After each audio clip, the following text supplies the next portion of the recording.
Can you remember the last time you were out until 4 a.m.? I cannot.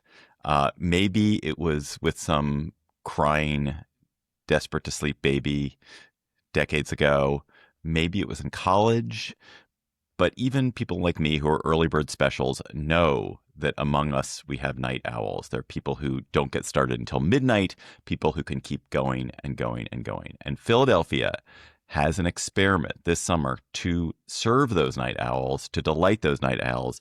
It's going to allow bars to stay open until 4 a.m. in June and July to accommodate the crowds of people, the surging crowds of people expected in the city of brotherly love for the World Cup games there and for the semiquincentennial, the celebration of the 250th anniversary of the Declaration of Independence. So today on Your City Could Be Better, would your city be better if it allowed really late nights and more partying? CityCast Philly host Trenae Nuri, welcome to Your City Could Be Better. When was the last time you were out until 4 a.m.? David, thank you so much for having me. The last time I was out at 4 a.m., the year was 2010. The city was New York. I was single, no kids, 20-something. And my friends from Philly, they actually came down to visit. And I took them to a restaurant, a Jamaican restaurant in Manhattan. And we just danced the night away. Afterwards, I ran to an ice cream truck because I needed something on my stomach. I know it's like, ice cream, what? And I know for sure we saw the sunrise at 6 a.m. when we crawled out of the subway back to my apartment. Can I do that nowadays? Absolutely but not. Like it's so memorable for you. It was like a night. It was an amazing night for you. Okay. Yes. All right. So maybe that's going to happen for thousands of people in Philadelphia. So what time are bars in Philadelphia open till right now? So the latest ones stay open till 2 a.m., right? And there are a few after-hour clubs sprinkled in various parts of the city that might stay open after. But generally speaking, the last call is around 1:30. And then it's kind of like, you don't have to stay here, but you got to get out. And so the law says they've got to shut down at 2. Yes. And does the city, like if you walk around downtown Philly or to, cool neighborhoods in Philly now, you probably don't know this because it sounds like you're like me, you go to bed at 10 or something. But in what time does the city kind of shut down? Is it really going till 2 on Fridays and Saturdays or not really? It really shuts down earlier. It depends on what we're talking about. Kitchens at the restaurants close around 10 p.m. and then the bars are like 2. If you go to like a neighborhood bar around the corner from your house, they might close around midnight or even 11. But yeah, generally speaking, I would say the nightlife that does exist, it's definitely 2 a.m. And so do people feel like Philly is a good place to party? It's just different. It's different from since the pandemic. I mean, we've struggled just to get like businesses popping during the day. And the nightlife kind of went along with it. Some places that, we used to party in the clubs we used to go to, they just don't exist anymore. They never came back after the pandemic. There were a lot of concerns about safety over the years. And then we got to talk about those food options. A lot of the Wawas are gone. The big Wawas, they're gone. And so you say Wawa like everyone knows what you're talking about. Just explain what Wawa. Oh, Wawa is what I would call is? a 7-Eleven. Or it's like a 20. It's a 24-hour place. You can get gas, you can get some hoagies, you can get anything you might need to sustain yourself after 4 a.m. And I just want to highlight Philly's got a nighttime mayor, Raheem Manning. So he's the city's director of nighttime economy. And so the city has been working on so many different like creative ways to kind of get things like jump started again. So tell us a little bit about what's happening. So in June and July, the bars will be allowed to stay open until 4. All bars, the whole city. What's going to happen there? So Philly bars, restaurants, and hotels, they can extend their closing times from 2 a.m. to 4 a.m. So this is happening between June 11th and July 20th. But they have to apply for a Philadelphia 250 permit from the Pennsylvania Liquor Control Board. Owners and managers have to also attend training sessions in person. And the application was $500, and that was all due April 14th. So if you didn't do it, it's too late. The other part of this, like I said, is the training. And to be approved, bars need to be up to date with their taxes. They have to be good in good standing with all city regulatory agencies, right? So license and inspections, the public health department. Basically, have your paperwork done.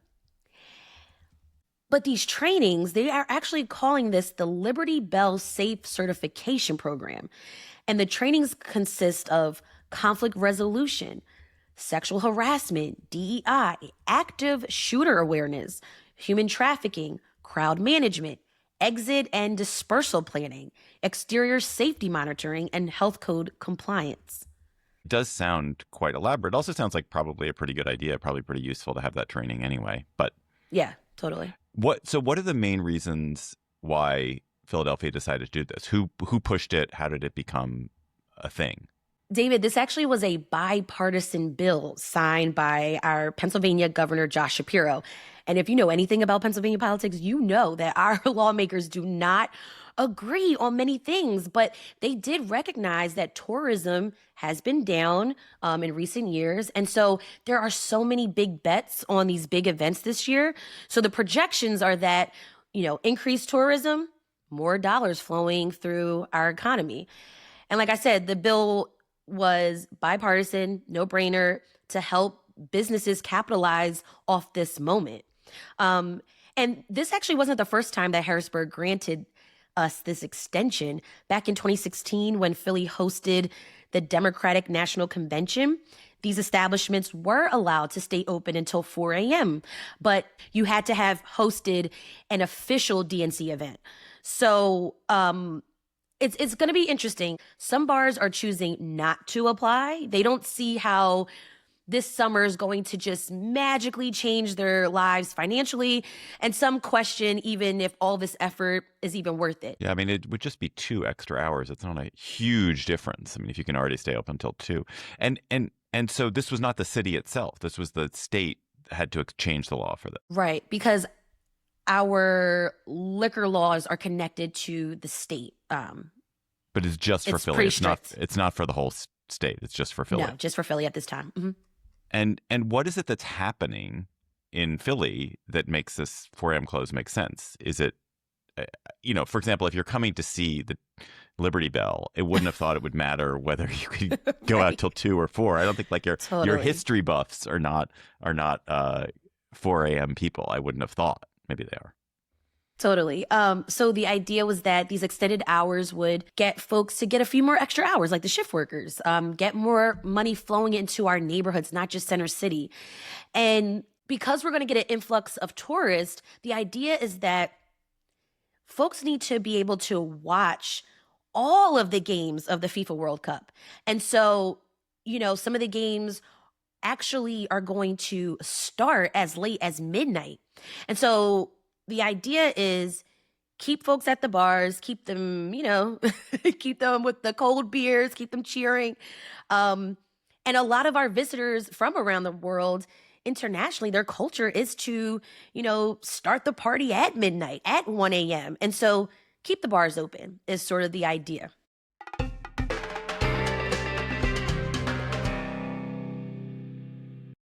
So the people who advocate for this and who've supported this, sounds like it's bipartisan support. What is it they say is going to happen? You mentioned more shifts for workers. What else is going to happen?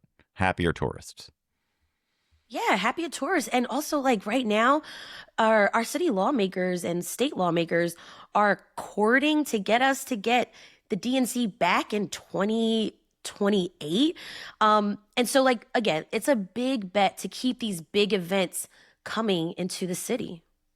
When you and I started talking about this, you mentioned some drawbacks. So what do people say are the drawbacks of keeping bars open till 4? What is the difference between keeping bars open till 4 as opposed to 2? Why is that going to be maybe a problem or not as good as it seems? Yeah. So, David, that Philly complains. And one of the complaints is about transit, right? And as we're recording this, SEPTA has no plan to extend services past 1 a.m. And so there's a deal right now, Airbnb made with the city so that fans can ride the Broad Street line for free after the games. But what about the nighttime crowd after 2 a.m.? A lot of folks say that there's not going to be a lot of public transit. So then you would have to shift over to rideshare. It could be good for rideshare drivers, right? Prices might surge. They might get extra money in their pocket, but they have to stay up until 4, 4:30, 4:45, 5 if you're shipping people to the burbs, South Jersey or even Delaware. But what's wrong with that? Like if the rideshare drivers make some money, the people who've gone to the bars are like, oh, I need to get home, so they're willing to pay for it. They're tourists. They're putting out money to pay for it. That seems fine. Why is that? Have you ever left a Phillies game, a Flyers game, a Sixers game, an Eagles game? The traffic is horrendous because there's not a lot of like options right now. I have never with left SEPTA. any of those games because I would never go to a Philly sports event because I'm a regular, normal person. Well, the traffic is horrendous, right? And we've got a lot of small But at neighborhood 4 a.m., streets. the traffic's not going to be horrendous at 4 a.m. It's going to be, they're going to be people. They're going to be some people. It's not going to be thousands and thousands of people who are at the bars at 4 a.m. It's going to be some Will there extra be people. thousands and thousands of people driving, doing rideshare?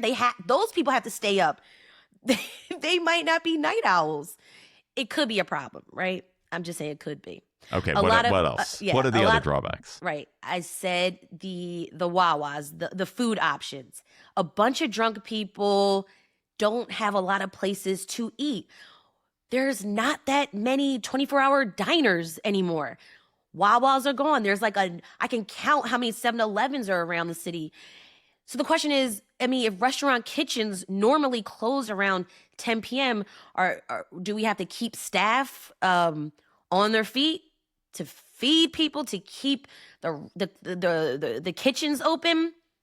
I don't know. I mean, again, I believe in yeah. capitalism, and one of the things that capitalism does is that if there's a need, if people are there and they want to buy a burger, someone smart is going to be like, I'm going to stay open so that I can sell people burgers. It seems to me like if it makes sense for restaurants, they will make a bet and they will stay open, and if it doesn't, they won't, and then people will be a little bit hungry, and so be it. Yeah, I'm also looking into I want to know what will food carts and food trucks do? Are they going to be able to be around serving food at 4? I don't know yet. Any other issues that you see coming up with this? I mean, like I said, Philly complains a lot, and I know for sure that if people are stumbling into their Airbnbs or into the hotels at 4 a.m., someone's going to complain about the noise. But yeah. That is definitely true. Someone will complain about the noise. Yes. That for sure will happen. This is really an experiment on not just the economics of Philly, but also transit, permitting, sanitation, gig economy, residents trying to sleep, and post-event cleanup efforts. Who's cleaning up all the throw up? Who's cleaning up the trash cans? That remains to be seen. And we'll see if this experiment works. I mean, hey, we are the city that started the experiment of democracy. I guess we could see this experiment. I mean, it seems to me like if I were working for the city of Philadelphia or the state of Pennsylvania, if I were in Mayor Parker's office, I would be like, we're going to make Philly just shine. Everything's going to be awesome, and they're going to have people. The trash crews are going to be working a little bit overtime during this period so that the streets look clean, and the cops are going to be out at night checking in with your nightmare to make sure that things are secure and there's nothing too rowdy going on with the fans of the Uruguay World Cup team against the fans of the South Korean World Cup team. So I feel like it's a time to shine, and this keeping the bars open later will probably just help a little bit. I bet you don't have any major incidents from it. I think it's going to be looked back on as a success. That's my prediction. For sure. So one thing we like to ask people on Your City Could Be Better is what the lessons are for other cities. So what are the lessons of keeping the bars open late in Philadelphia? I mean, keep in mind, of course, that hasn't happened yet. But what do you think the lessons are for other cities? For any other city listening, steal this idea from us to support small businesses, support your restaurants, your bar scene, bring life back into the nightlife in your city.